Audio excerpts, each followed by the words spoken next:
A lot of the clients who came initially were through, like we reach out on LinkedIn organically saying, hey, we have an option. Would you be interested? So they got through. And, large organizations like Coca-Cola, a lot of people used it and then they moved to other organizations. So they introduced me to those organizations. A vast majority of my current clients actually came organic through referrals and word of mouth, which works very well because, it's a pre-sold setup. When they go to a new place, they already know me, they like me, they know what they're getting into. So it's much easier.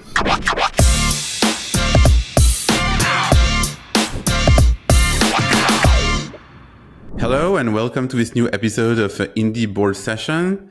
Today I'm welcoming my guest, Dinup Mathew from Discover Assessments. Dinup, Hello. nice to have you. Hello. And I'm also welcoming Matt Hayes, the founder of Email Stack from London. Matt, welcome. Hello. Matt will be my co-host today as we're discussing the business of Dinup, Discover. Full disclosure, Discover is a small competitor to one of our businesses, Evelart, but we're not in the same geographies, so we're friendly. But no, I'm very happy to have you here today. So first of all, I alluded to it very briefly, but tell us a little bit more about Discover. What was your, how did you get the idea? What does it do? And where is it at as a business today? Thank you so much, Pascal. So the story is now more than a decade long, but I'll keep it really short. So I used to be in behavioral trainings. I used to do leadership trainings and negotiation skills, conflict management, so on. What happened was the clients used to come back to us and ask us if you can do an assessment which could tell us if the candidate is maybe good in leadership or needs to improve in decision making, so on and so forth. So this was more than a decade back. And so we started working at any kind of a tool that could help us identify it. So we created it as an internal tool. Around 2018-19, we decided to focus in the Middle East market. So that's when we came over to the United Arab Emirates. And one of our first clients asked us, can you do something called gamification? I had no idea what that was. So for me, that was a bit of a challenge, but they were very kind. They helped me to gamify it. They had a few thousand assessments done internally. The feedback was good. And each client thereafter, a Coca-Cola or a Benetton or a Philips, they came with one query after the other. Okay, now that you're doing a psychometric assessment, can you also help us with logical reasoning? Can you help us with others? So every step of this process was listening to the client, saying, do you have this feature? And then we worked on it. So now we have about 60 plus clients we're working with, spread across 36 countries across the globe in multiple languages. But most of our clients are in the Middle East, and we have about 25 plus assessments which work for them. So that's been the story. That's how we actually start, and we still get requests from clients saying, "Can we add something?" And we keep adding.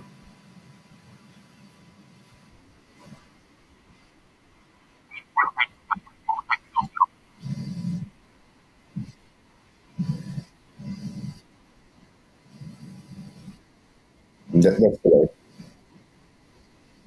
That's correct. So I used to be in technology more than 2 decades back, but that was for a very brief stint. Actually, staring at a computer for a long time is not something that I enjoy. I actually prefer working with people. So I said, why not start something where you work with people? And that's how the HR assessments. But somehow, fate got me back into the technology side. So I still need to kind of do something like overarching. It's more like an architect. So I'm only designing the systems, the workflow, the data flow, process flow. And then there's a team that works in India. So basically, they're an agency. They've been with me now for a decade. And they've helped in coding it, and they keep the systems in place. Works well for both of us, so we continuing with that.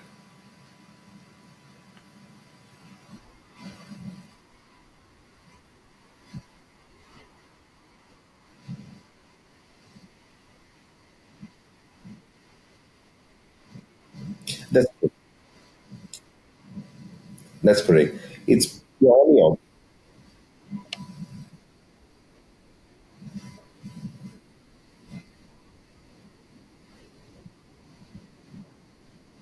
correct.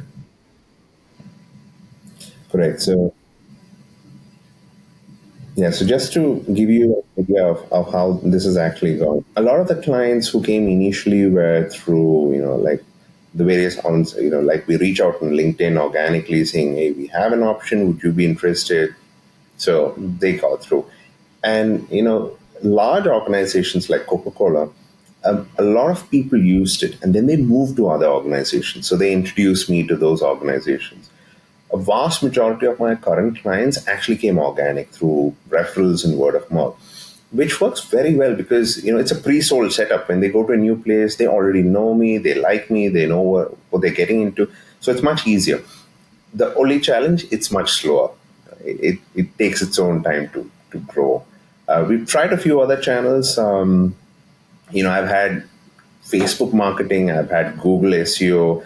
I think that's just money down the drain. I've not had results that have been satisfactory. So that's the state of affairs. You also have, in terms of your business model, you're selling directly, and you Yeah. have these channel partners in different parts of the world, right? Yeah, That are bringing around.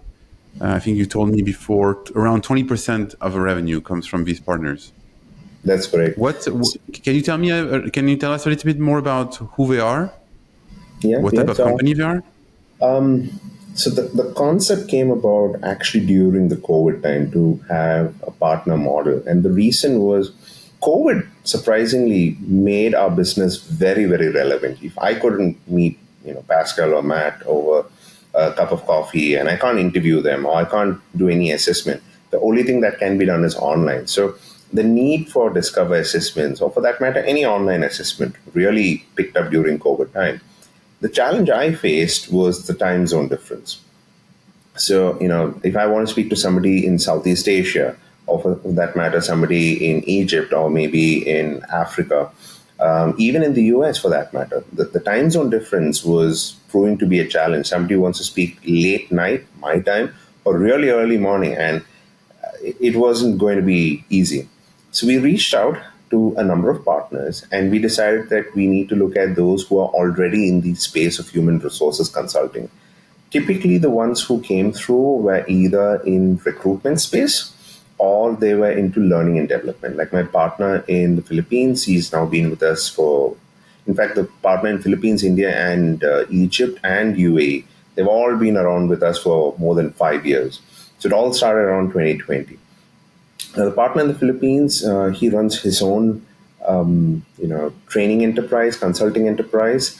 Initially, the model was we could try and sell the assessment separately, but he's found actual success in integrating it. So he goes for a leadership workshop, does it for 1,000 people. Recently, he did it for 1,000 employees of a bank, and he added on the assessment on top of that, saying, "I can give you an assessment that gives you your behavioral profile." Worked very well for him, and he's moved with that model. In India, the partner is a recruitment partner, and he has a larger team. I think about 40 plus people, because in recruitment you need more people on board. And they've been able to do the sale model. So they've been reaching out to clients saying, "Look, I have this assessment. Would you be interested in selling?" So on and so forth. In the United Arab Emirates, my partners are mixed. They're trainers, they're consultants, they are recruiters. In Egypt, they're consultants again. So the advantage with them, they're already in this space. They're already meeting the same people. And I'm very happy to kind of work out a revenue share agreement with them. They're happy, and we've been, like I said, 5 plus years together. Even in South Africa, we have a partner there as well. And how did you find these partners? Through LinkedIn in COVID time, right? So that was the best way to reach out. Actually, a lot of these ideas came in because we were in quarantine, one after the other, nothing to do. So a few of the assessment designs actually came because, hey, you met somebody who could potentially be COVID positive, so 14-day quarantine for you. So I'm stuck in the room. I had nothing to do. So I have pen, paper, sitting, designing, on the phone, talking to the IT guy saying, "Hey, you think we can do this stuff?" It's like, "Yeah, we can do this stuff." So the LinkedIn messaging reached out to everybody and they were all happy to start. They just wanted the initial lockdowns to get over. So around August, September 2020, so which is what now, 5 years back, that's the point we really started working. And the initial conversations were more of, wow, we could do a lot with life. But again, the uncertainty regarding COVID meant that it took about 2-3 years for things to kind of stabilize. I was about to ask partnerships. You mentioned the kind of word of mouth, people moving from one company to the other is quite slow. Partnerships can also be a little bit slow to get going. Once they get going and everyone understands how to sell your product into their customers or resell your product, it can go really well, but it can take a bit of time to get there. That's true. In fact, the real challenge I found is not finding partners. There's so many of them showing great interest. I found people interested in America, in Australia, in Saudi, in Latin America. But the problem really comes down to a point where they should be comfortable working with me, because ultimately they're talking to me, even though the product's great. So a lot of things actually becomes like a person-to-person thing, and that's not easy with everybody. It's just we click, we move forward. Yeah, there has to be a right fit together. Yeah, definitely. And so today, you have a few challenges that brought you here, and that we're going to address. The first one is around growing the team. I mean, when you've been doing the sales yourself and you want to grow the team, like what does it mean? In a previous episode, we were discussing that on the technical side. I thought it was also interesting to see what's happening on the sales side, because even for a traditional startup with money and VCs, it's hard. So I think that's interesting. And obviously, we can discuss also about AI, which is on everybody's mind today, and both because of the opportunities, but also the risks. With all the people that are sending fake resumes, and these fake resumes are assessed by AI.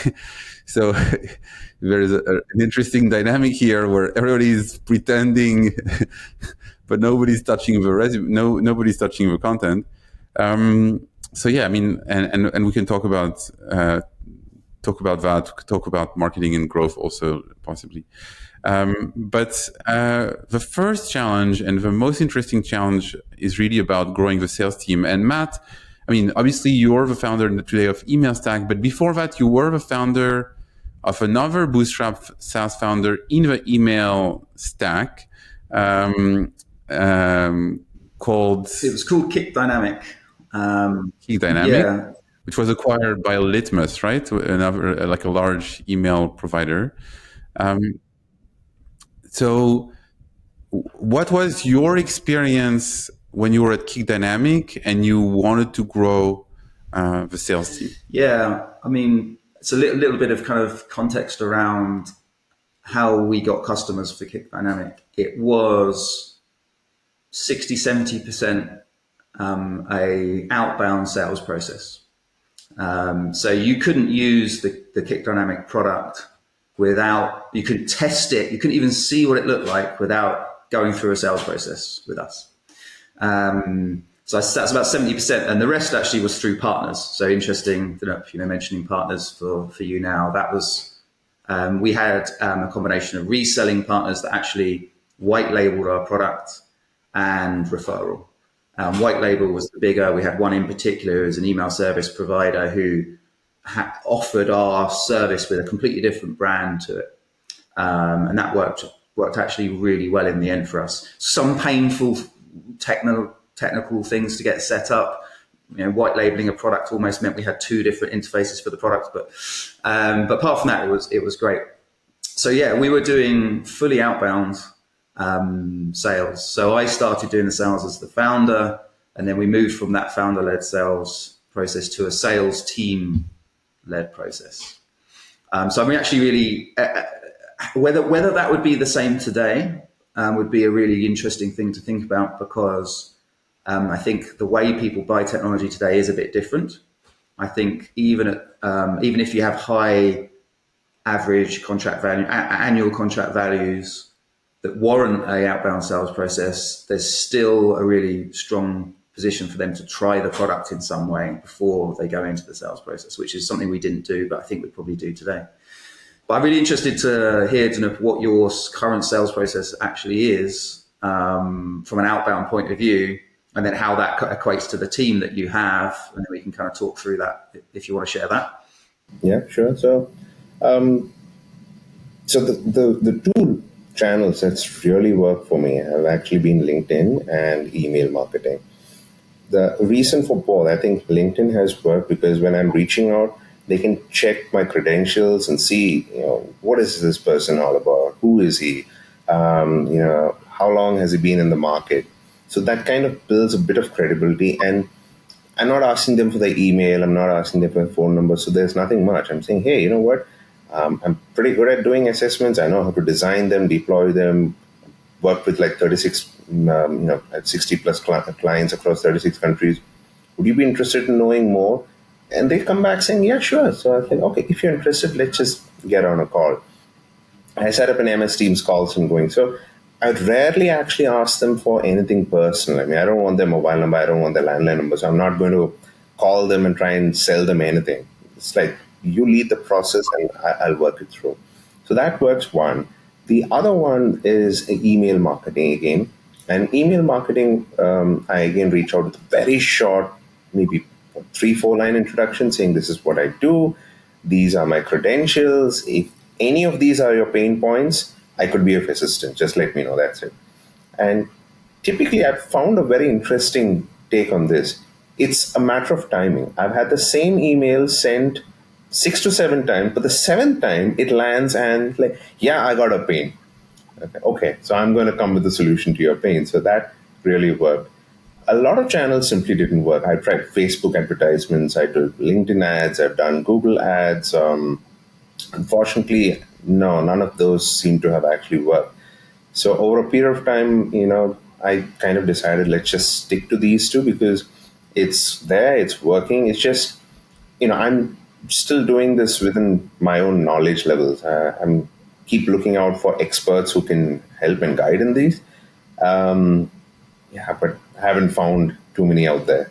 Yeah. So that's really interesting that those two channels are the channels that are working for you because they're the two channels that also work for us when we're doing our outbound.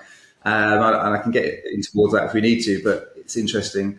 But just in terms of profile, in terms of seniority, like when you're going after a contact, what level of seniority do you target in these companies? The VP of HR, the VP of talent, the head of talent, some talent acquisition person?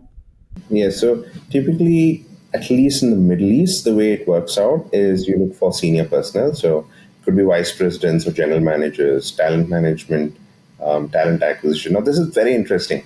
I've always thought that those who are in the recruitment space should ideally use assessments because, you have 1,000 resumes landing in maybe for 10 positions. You do the assessments, you can bring them to your top 50 and then call only 50 for the interview. But surprisingly, the recruitment side of business, they're still stuck doing a manual job. AI, no AI, doesn't matter. They're still going through CV screening, shortlisting. I have no idea why. And the learning and development personnel are the ones who are still willing to kind of try, hey, you have something new in the market. Let me check it out. So that's been the case in the Middle East. But across other regions, so in Australia, USA, for example, or South Africa, even the Philippines, even middle managers, they have a certain level of authority. So they are interested. They'd like to take a trial and go ahead. I typically try and connect with senior personnel. Occasionally, it would be at a middle management level. And so I assume let's go. When you're reaching out to those on LinkedIn and via email, they are the ICP that you're after. You've kind of found that information. Then you're going through the process of doing it. Is it just you? Is it just you doing it, or do you have a team? No, I used to have an outsourced team, but I kind of found that they were missing out on replies. So somebody says, yeah, I'm interested. And then the reply goes almost 24 hours or, even 2 days later. And the leads just warm at that point. And so I kind of decided, look, I'm going to put LinkedIn on my phone, and if someone says interested, I'm going to reply then and there. So it kind of brought it to myself. So that in itself is a challenge. So I know my clients really like what I do, so they would prefer if I do it. But then I also need to get new clients, which means I also need to look at sales. And when I'm doing sales, I can't do the client servicing part. And when I'm doing client servicing, I can't do the sales part. So I can't. That's the challenge. Now I need to I think the sales bit can be kind of maybe automated, or I could build a team.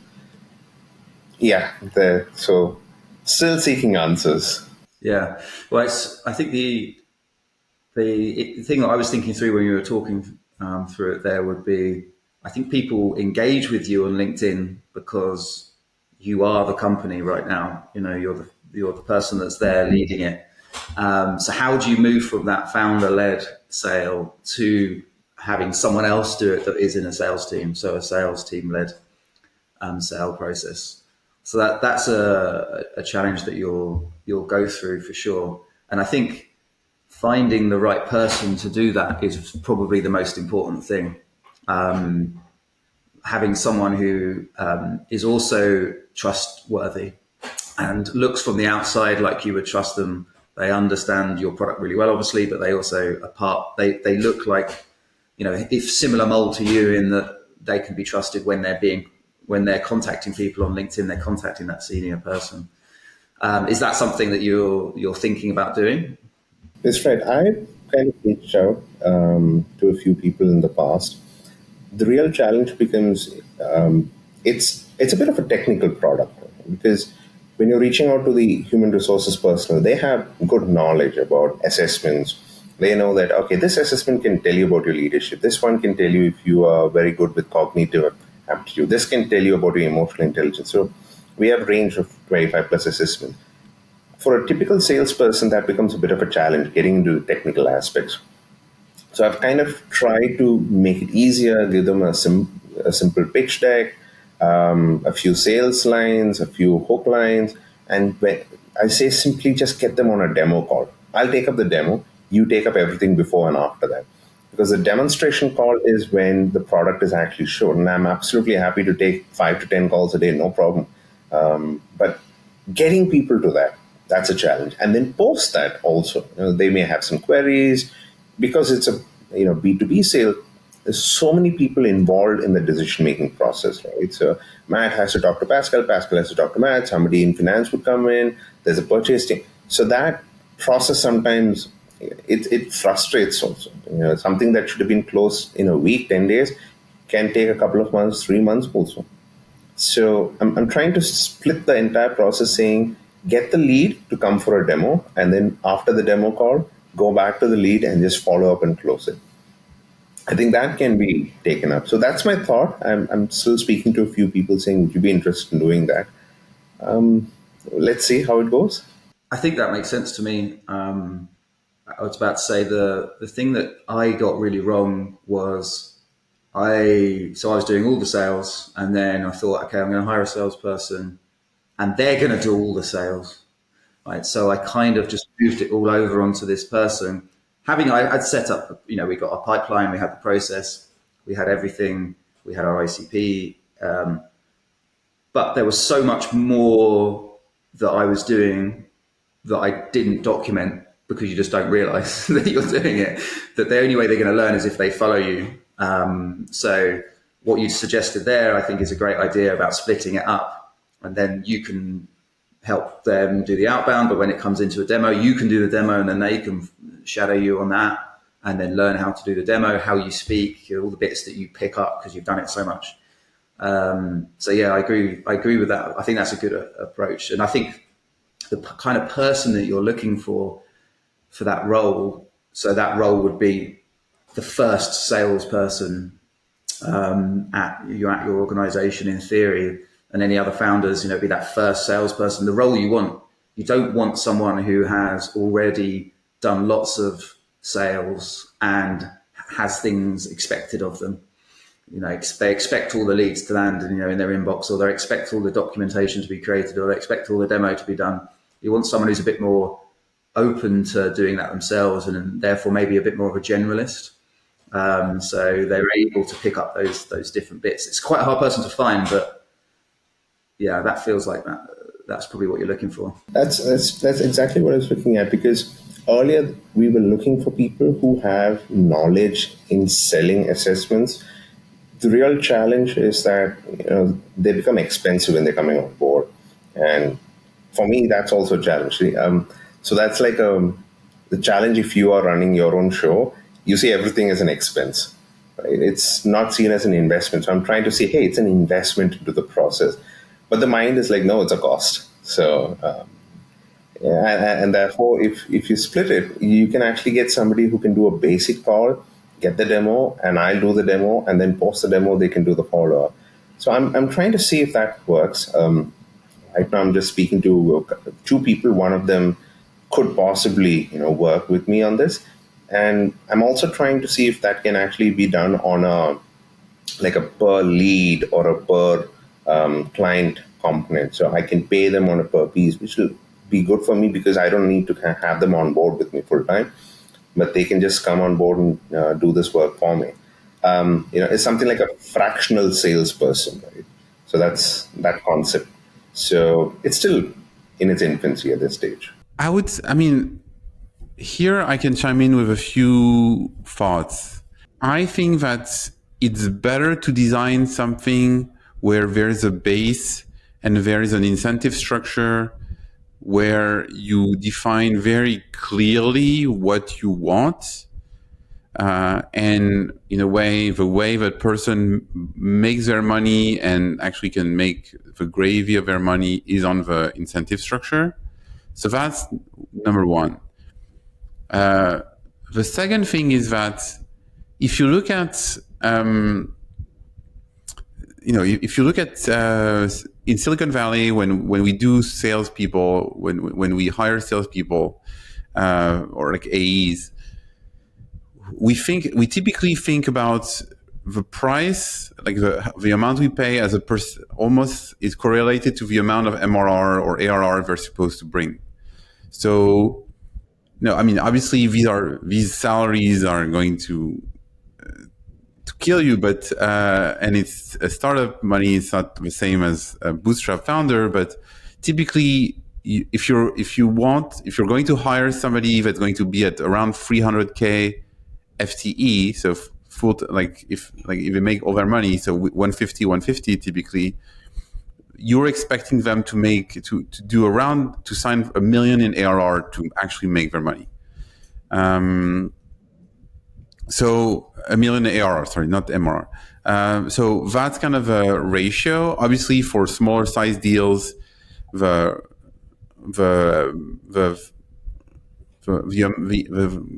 full income is lesser, and the quota expectation is lesser. I think that the question for you, and I would be curious how you did that, Matt, with your previous company, but if your goal is to say, okay, I want to hire somebody that's going to bring me 100K this year, okay, which for your size is significant, right? 100K is significant. The question becomes, do you want them to only focus on bringing you a bunch of leads, and they do all the lead stuff, and then you're closing, and maybe they can do that for 3 months or 6 months, or maybe they can just do that. And because that's quite inexpensive, you can find people that are talented enough, and that can be done in a pretty inexpensive way. Or do I want them to talk and to demo the product, etc., and to have this sales capacity to not only understand a technical product like mine, but also ask the right questions. And I think that's clearly doable, especially with your expertise and your time zone. Because, for example, if you find somebody like in the Philippines that speaks very good English, for example, that's in a time zone that is not too far from where you are, so that we can easily speak with people in the Middle East, for example, that could be a possibility. Matt, what are your thoughts on some of these suggestions? Yeah, for me, at Kick Dynamic, what worked initially really well was having a AE who was technically minded and could demo the product. And our product wasn't that technical, to be fair, but you needed to understand email marketing really well, and be able to speak strategy and speak to an email marketer. So we needed to know that they could demo, and we also needed to know that they could do outbound as well. Because some AEs may come in and they've moved on from outbound because they've just got all the leads for them. And we didn't want that. So we wanted them to be bringing all of their deals. So that was quite important. And we also wanted them to be part of the team and be part of the journey with us. So we didn't want them to be they needed to be full-time, right? They needed to be part of the team. So we did the exact structure that you mentioned, Pascal, of kind of base and then OT, the same on top. And then we had a quota that they needed to get. In all the time I've worked with sales, not one salesperson has hit their quota. They've always been 90%, 80%. So you factor that in when you're doing the maths, when you're working it out. So yeah, that was kind of what worked for us then. And as I said, we were purely outbound, right? So there was no inbound. But also one factor that's really important, which I think would be interesting to hear from you on, is what your annual contract value is on average. So at Kick Dynamic, we wouldn't allow anything unless it was about $30,000 a year, and a lot of it was up to 80 to 100K a year. So it made sense to have a bit more of that kind of sales process. But if you're at $10,000 a year or even less, then you want something that's a bit more transactional. So you want a bit more volume than probably what we're talking about at a higher ACV. So yeah. What is your ACV? Is it kind of under 10K or over 10K? Yeah, so we have a split of clients. So I have clients who are $25,000 and above, and then I have a majority of clients between a $5,000 and maybe $10,000 range. And the ones who are above 25,000, they typically kind of stay long term. They're larger organizations, more use case, more usage. So for them, the amount's not much, but cracking them is months long. I think each of them took me 4 years, actually. That was too long. It's a government entity. So obviously, with a government enterprise, they need to be very sure. They have to have their background checks, extra. So that's one of the challenges that we face. So that's on one side of it. A vast majority are between a $5,000 and $10,000 range. And in that range, they still tend to kind of come back year on year. The play I go for is, I think I can make them come back year after year, and therefore any cost I incur now, I can recover it or offset it over the next few years. So I have clients who've been with me like 5 years, 7 years. I have a client who's now 10 years with me. So over a period of 10 years, what happens is that it becomes much easier for me to understand, okay, they've been with me. All I need to do is just make them happy, keep them happy, and then that's it. It's just a recurring revenue model. The smaller ones, the sub 5,000 ones, they're really transactional. They have a real pain today. I give them a Band-Aid, and that's it. They're fine. They're not going to come back, right? And so I've kind of faced a dilemma. I prefer to have the $25,000, $30,000 a year kind of clients. But wherever money comes from, we just say yes and go ahead and take it. Yeah, it makes sense. I think that my initial thought is that the outbound activity that you do should be trying to drive obviously the 25,000 plus ones, and that then you can that makes a lot of sense that to have people doing that, and then anything below that should be driven by kind of what would be called product-led growth, right? So you want them to come inbound and sign up without any kind of team interaction. Obviously, there'll be some, but less so. And actually, I think that's more transactional, like more like a demo, just reassurance more than sales.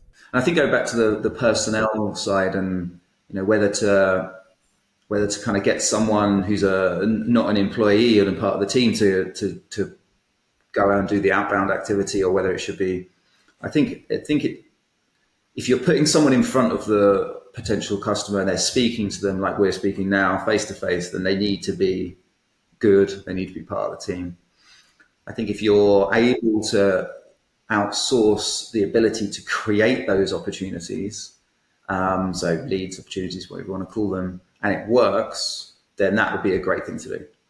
I've personally never got that working. I think I've always tried, I don't know why, like having an outsourced person do it, I haven't managed to get it to work. But it makes a lot of sense. Like, it's cost effective for you, especially if you're doing it per lead. There might be a base price, but then per lead. So it'd be really interesting for you to try that and experiment with that to see whether it would work. But I wouldn't put those in those. We want those in front of the customer, right, or the potential customer. Correct. So currently, my own hope is that the salesperson who can do it on a per lead or per client basis, they would most likely go for the sub $5,000, sub $10,000 deals, because it's quicker, it's faster. I'm okay with that, because I've seen with salespeople, when they get a few sales going, they get more confident and they feel like, hey, yeah, I can do it. Right? But the $25,000, $30,000 deals take a lot of time, and that level of patience, I don't expect others. I mean, I own the business. I know I'm here, so I can afford to be patient with them. But salespeople, I'm not sure it's going to work. No, they can be quite impatient, which is a good thing. You do want them to have a sense of urgency, right? Trying to but the one thing is that a pure salesperson is a little bit coin operated, and so what the incentive you design is what they'll look for. So if you're paying them by lead, you get a lot of leads. The quality of leads, the size of these leads might be smaller. If you're paying them by revenue, ACV, you'll get higher ACV. So this is something that you need to design wisely, because you're going to get what you pay for. And that's kind of a universal fact about sales. Typically, what would be like a good revenue share that salespeople would be looking at? Like, if I were to do a revenue share, saying, okay, let's say for $100 that we get from a client. That's a really good question. I think I don't know, honestly, off the top of my head. I'd have to work backwards and think, what does that person want? What would they need on a monthly basis to make it worthwhile for them? And depending on how much time they're putting into it, and then work back. Typically, I've seen it between anything between 10 and 20% of the first year. But it can change. I know someone that did it at 50% as well. It can vary. I think it depends on the ACV, what they actually, what their experience is like, how much they want to make. Cool. Let's go with the second dimension, which is the AI aspect. And for all of us SaaS builders, AI is both an opportunity and a threat. It can be a threat in email, where, who knows when there will be will people send email, first of all, is a question. But the second question is, the second question is more around, but for assessments, there can be cheating, there can be, especially remotely, there can be, people can ask questions to an AI. So how do you, first of all, Dinup, how do you feel about the threat today? And what are you doing to mitigate that threat? And then, Matt and I can chime in on that matter. I keep getting asked this question, is AI going to make a difference in the assessment space? So there are two elements to it. The assessment actually has to be taken by an individual. So a Matt has to take it, or a Pascal has to take it, or Dinup has to take it. It's not going to be taken up by a machine. Now, they ask me why, and the reason for that is a lot of our assessments are extremely quick, time based, and image based. So, for example, I have an image based assessment which will tell you your logical reasoning. What happens here is you have a series of images which change as they go through. So 1, 2, 3, 4, 5 changes, and tell me what's the sixth image. Simple as that. It's a inductive logical reasoning. Now, for AI to do it, firstly, I need to copy it, put it into an AI system, paste it, get the answer, figure out which answer it is, and go back. The time it takes for me, I'll probably lose out because it's a 3-minute assessment. I think it's a 4-minute assessment. You will do 2 questions, 3 questions. You really can't do more than that. Whereas a human doing it would do about 15 to 18 questions. So automatically, cheating makes your score go down.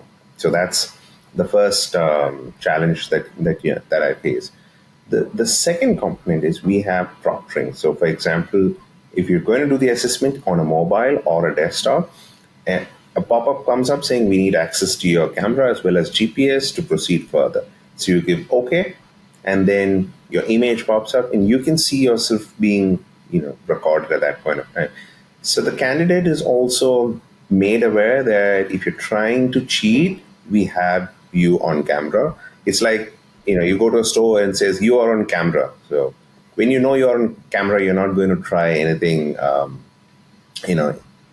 of the blues, right? You just stay normal. So that actually also works. One area where a few people keep making a mistake, so especially within the HR space, there are a lot of those who think that an AI-based interview is the same as an assessment. So I tell them that that's different. If I'm interviewing, let's say Pascal here, let's say for an account executive position, or Matt here for an account executive, there are those who say we can put an AI, look at your emotions, look at your expressions, say if you're lying and all of that. But then that's at the last stage. We are offering the solution far before that. And unfortunately, I've had the, I would say, unfortunate experience of trying out a few of these AI tools, and they're plain terrible. They're plain terrible. And the reason is it simply can't understand why I do it. So if I'm looking up for a second to think, it says, you know what, I think the guy is lying.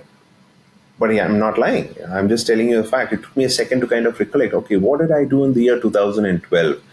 That's enough. The system kind of marks me as, this guy is kind of making up the story. So the flags are too high, and ultimately you have a situation wherein a human intervention is required. It defeats the whole purpose then. So that's been my case. But the marketing around AI is still fantastic. So I still get this question asked, hey, have you done AI? Like, oh, yeah, okay. So, yeah, I'll get something done for you. That's it. I'm just pushing the ball down the road and kicking the can down the road, rather, hoping that someday they'll figure out the can's anyway empty. Really interesting. I guess you could flip it as well and say, well, we use AI to make sure we recognize that no one is taking the assessment with AI. That's how we integrate AI into our system.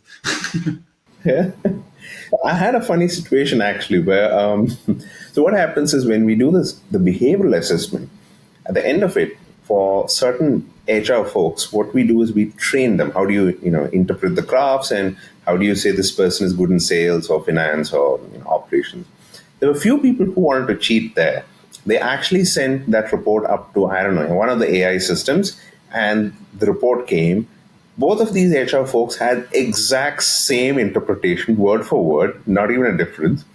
And the interpretation was incorrect because the system doesn't know what score should mean high, what should be low, what is good for sales, what is good for an HR. They had no clue. So I kind of caught it, and I actually replied saying, please apply your learning to kind of give me a report, because AI simply can't do it, even if you were to try and do it. And I have actually tried it.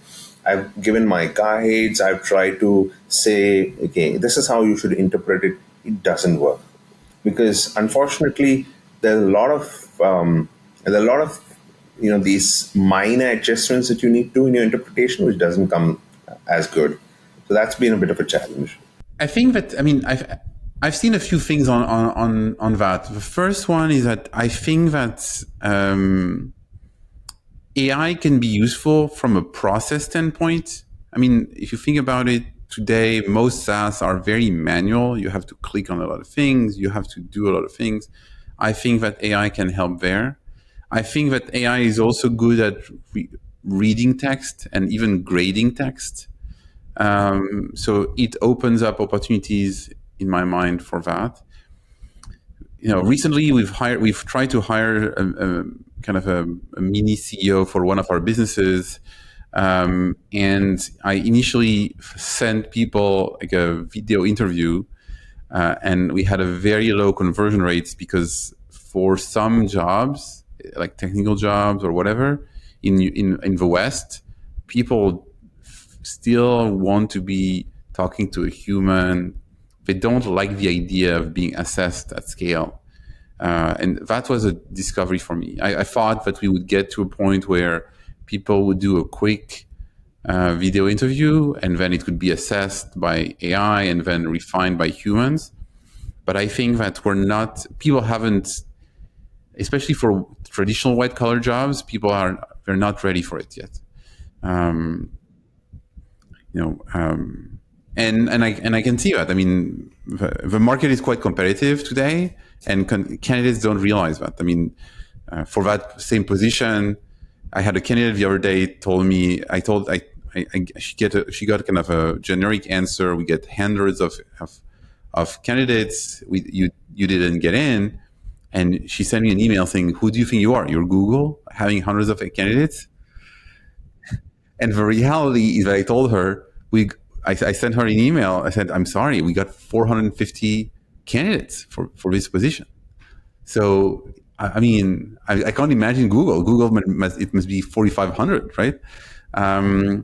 So anyway, I just feel that that's something that I've seen regarding AI. I mean, the scary part, though, is that you have these things these apps where they listen to the call or to the interview, and they give you in the background like answers for cheating.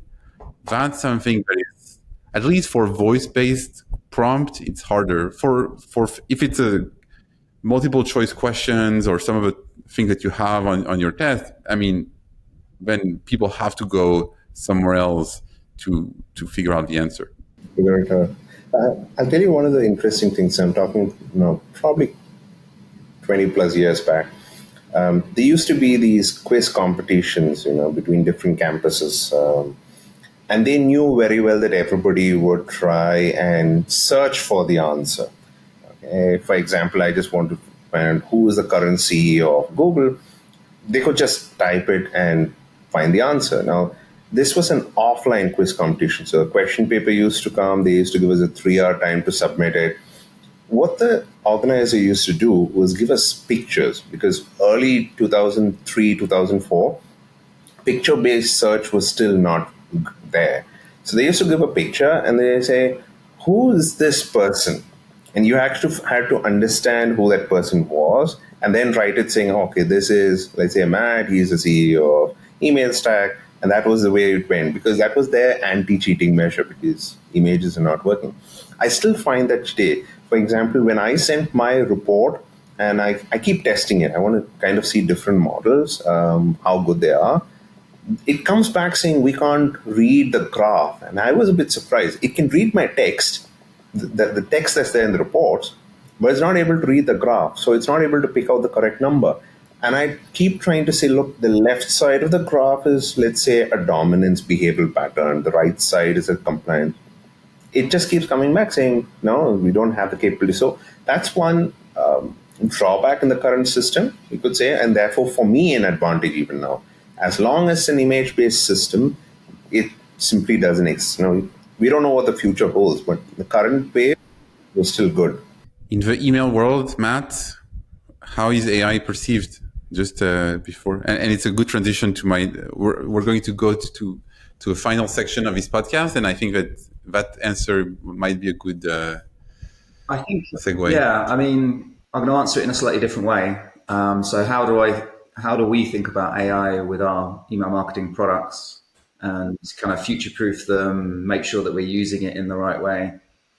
The thing that I like to say is when I get really worried about it, I'm kind of, this product doesn't have AI, or we might buy this product, but it doesn't have AI yet, and I worry about whether, we're making a bigger mistake, I go and I speak to a customer.